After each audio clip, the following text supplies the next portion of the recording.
Bonjour, je vous rappelle que nous avons déjà, dans le cadre des deux premières questions, on a estimé les paramètres bêta chapeau 1 et bêta chapeau 2 et on a déterminé le coefficient de détermination R carré et ainsi que la somme des carrés du total de l'expliqué et résiduel.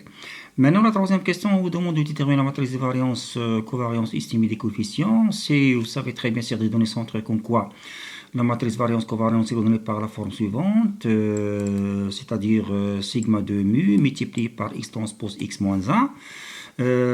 On a déjà x transpose x moins 1, nous l'avons déjà utilisé pour estimer les coefficients des paramètres bêta chapeau pour des données centrées. Il nous reste maintenant à déterminer uniquement c'est l'estimateur de la variance résiduelle. Donc nous savons très bien que l'estimateur de la variance résiduelle, ce n'est rien d'autre que la somme des carrés des résidus divisé par n moins k moins 1 est égale à la somme des carrés des résidus que nous avons déjà déterminé dans la question précédente lors de la détermination de r carré est égal à 10. Et n, c'est la taille de l'échantillon, moins k moins 1. Mais il faut bien faire attention ici. Vous avez n moins k moins 1. n est égal à 8, k est égal à 2 et 1. On a considéré ici la constante. Même si on a travaillé sur des données centrées, il ne faut pas oublier comme quoi vous avez au départ un modèle avec constante. Mais on n'a pas estimé la constante parce qu'on n'a pas les éléments. Mais cela n'empêche que il faut la prendre en considération dans le cadre de détermination du degré de liberté. Donc n-k-1, k c'est 2, vous avez x1 et x2, et 1 c'est la constante. Il ne faut pas considérer uniquement 8 moins 2. Même si vous n'avez pas estimé la constante, c'est-à-dire qu'on n'a pas estimé la constante, on n'a pas les éléments pour qu'on puisse estimer la constante. Si on a x bar et on a y bar et etc., on peut la déterminer. Donc faites attention ici, vous avez n moins k moins 1, donc c'est 10 divisé par 5 qui est égal à 2. Donc la variance, l'estimateur de la variance résiduelle est égal à 2, tout en sachant qu'il faut bien faire attention au degré de liberté. Relativement à la variance, covariance des coefficients, donc la formule, vous avez tout simplement, vous avez la forme de x transpose x moins 1 sont les données qu'on a, est égal à n multiplié par, donc c'est sigma de mu est égal à 2, multiplié par n fois cette quantité, comme nous l'avons déjà vu auparavant. Faites attention si vous avez n moins 1.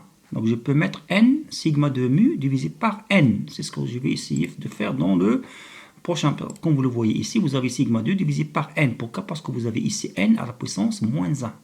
D'accord? C'est comme si vous avez 1 sur n. Donc sigma 2, chapeau multiplié par 1 sur n. Nous avons déjà ces résultats sont donnés. C'est parmi l'énoncé dans l'énoncé de l'exercice par une simple application numérique, comme vous le voyez. Donc ça est égal à sigma de mu est égal à 2. Donc est égal à 2. Est égal à 2. 1 sur 8, donc c'est 1 sur 8. Vous avez déjà la forme de sigma, la variance de x1, la variance de x2, les covariances, etc. Mais n'oubliez pas moins 1. Donc il faut inverser cette matrice. Donc est égal à 2 fois 1 sur 8.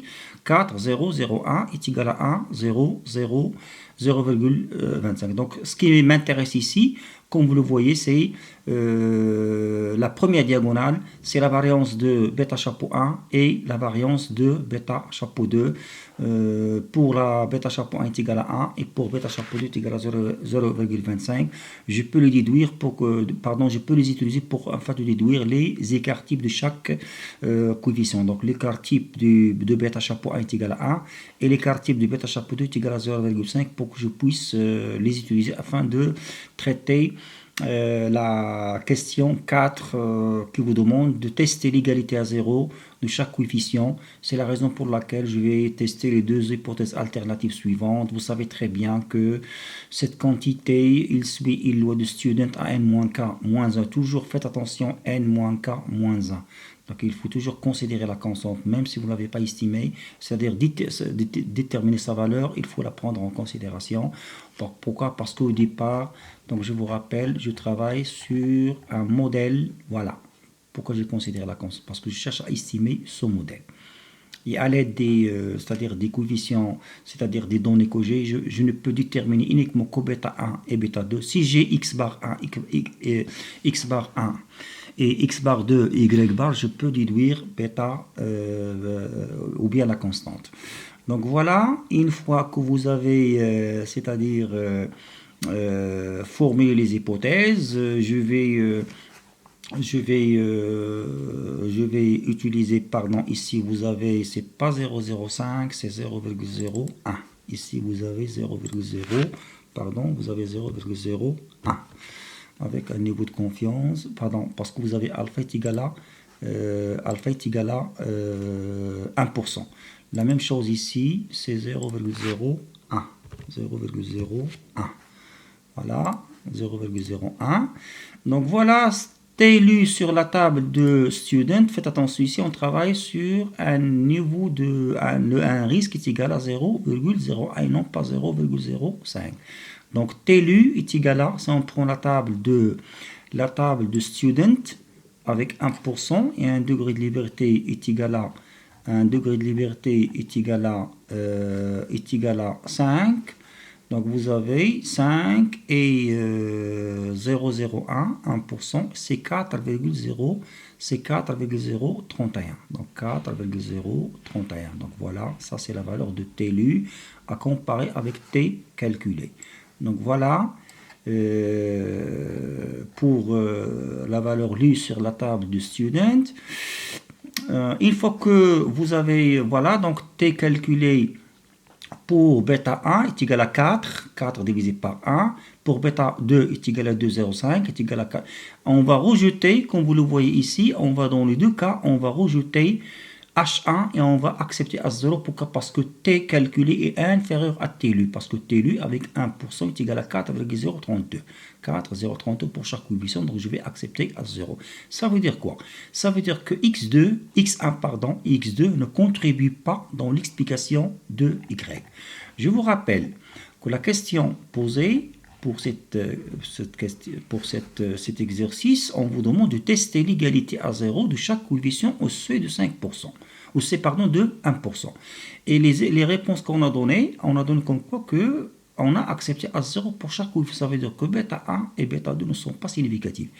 Autrement dit, selon ce test, selon les réponses données à la question 4, autrement dit que le modèle il est rejeté parce que X1 et X2 ne contribuent pas à l'explication de Y, autrement dit, les variables exogènes, on ne va pas les retenir, donc ne contribuent pas à l'explication de Y. Voilà donc la question 4. Mais il y a la question 5. On vous demande, est-ce que la régression peut être considérée globalement comme étant significative? Ça veut dire ici, on a fait le test. Ici, nous avons fait le test de student. Ici, on va essayer de faire le test de R carré, ce qu'on appelle le F-test. Il y a deux solutions. Il y a certains étudiants qui vont vous dire, voilà, puisque X1 et X2 ne contribuent pas à l'explication du modèle, donc je ne vais pas faire ce test. Ça veut dire que le modèle n'est pas significatif. Mais cela n'empêche de le faire pour qu'on puisse faire la comparaison. D'accord? Donc on va essayer de faire la comparaison. En principe, ce test, il va nous donner le même résultat. Ça veut dire qu'on doit accepter ici, dans la régression, est-ce qu'il est significatif ou non, on doit accepter à 0. Nous allons voir, sous certaines conditions, on peut trouver un résultat contradictoire. Donc voilà, pour la question 4, la conclusion à retenir, c'est que bêta 1 et bêta 2 ne contribuent pas, ou bien X1 et X2 ne contribuent pas dans l'explication du Y au risque de 1%. Nous allons voir maintenant pour le test de R carré.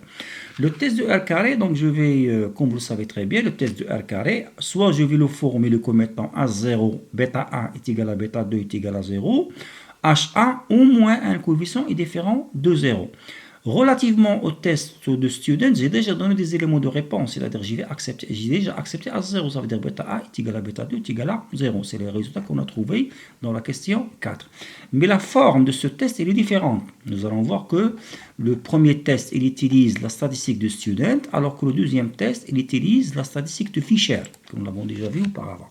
Ou bien, donc il y a soit qu'il faut former les hypothèses selon bêta 1 est égal à bêta 2 est égal à 0, ou bien je vais mettre R carré est égal à 0, R carré est différent de 0. Et ce qui est étonnant dans le cadre de cet exercice-là, comme nous l'avons déjà vu auparavant, c'est que la valeur de R carré, elle est importante. Donc 86,84%. Ça veut dire que le pouvoir explicatif du modèle, il est très important, comme vous le voyez dans 86. Ça veut dire que X1 et X2 expliquent 86,48% de Y. Donc ça, c'est un indicateur comme quoi que XA et X2 contribuent dans l'explication de Y. Mais malheureusement, on a constaté à travers la question 4 comme quoi XA et X2 ne contribuent pas. Donc il y a des contradictions entre les tests. C'est la raison pour laquelle nous avons bien posé une question. Je pense la dernière question, on vous demande de faire des comparaisons entre les tests. Il se peut que le test vous donne des résultats contradictoires. Donc voilà pour ce test, donc le test de R carré. Donc nous avons fait le test, voilà, R carré divisé par K, 1 sur R carré N moins K moins 1. Faites attention toujours, c'est N moins K moins 1, en considérant la constante. Le F calculé est égal à 16. Et vous constatez que 16, il est largement supérieur, à ce que nous avons sur la table. Faites attention ici, vous avez la table de Fisher, il faut utiliser 1% et non pas 5% comme nous l'avons déjà fait dans les exercices précédents. Je vous explique. Donc vous avez deux degrés de liberté, vous avez V1 est égal à 2 parce que vous avez deux régresseurs, et vous avez N moins K moins 1 est égal à 5. Donc je vais chercher dans 2 et 5. Et vous avez déjà la table, c'est une table différente par rapport à ce que nous avons déjà utilisé auparavant. Dans cette table-là, vous avez les deux risques, vous avez 5% et 1%. La table qu'on a utilisée auparavant, uniquement 5%. Ici, il faut bien chercher dans la question, est-ce que vous allez utiliser un risque de 5% ou bien 1%. Pour cet exercice 1%, vous avez V1 est égal à 2, vous avez V1 est égal à 2, et vous avez V2 est égal à 5. Donc l'intersection entre 2 et 5, comme vous le voyez, avec 1% est égal à 13,274. Avec un risque de 1%. Si jamais vous cherchez avec un risque de 5% est égal à 5,786 qu'on a utilisé auparavant. Donc voilà, vous avez, on a déterminé c'est-à-dire le quai de l'U. Le quai de l'U sur la table est égal à 16,26, d'accord, 16,26 avec, c'est la question 5. 13,27, donc voilà, nous constatons comme quoi que le F calculé, il est supérieur à F lu. Donc je vais accepter H1. Donc faites attention, la régression est globalement significative au risque de 1%. C'est un résultat, faites attention, c'est un résultat qui est c'est contradictoire par rapport au premier résultat. Selon le test de Student, on doit rejeter le modèle. Il faut rejeter le modèle parce que X1 et X2 ne contribuent pas dans l'explication de Y. Et donc, selon le test de R carré, la régression elle est globalement significative même au risque de 1%. Donc il y a une contradiction entre les deux tests. Donc ce qu'on va essayer d'expliquer dans les prochaines questions. Je vous remercie et je vous donne rendez-vous dans une autre vidéo afin de traiter les questions qui suivent. Merci.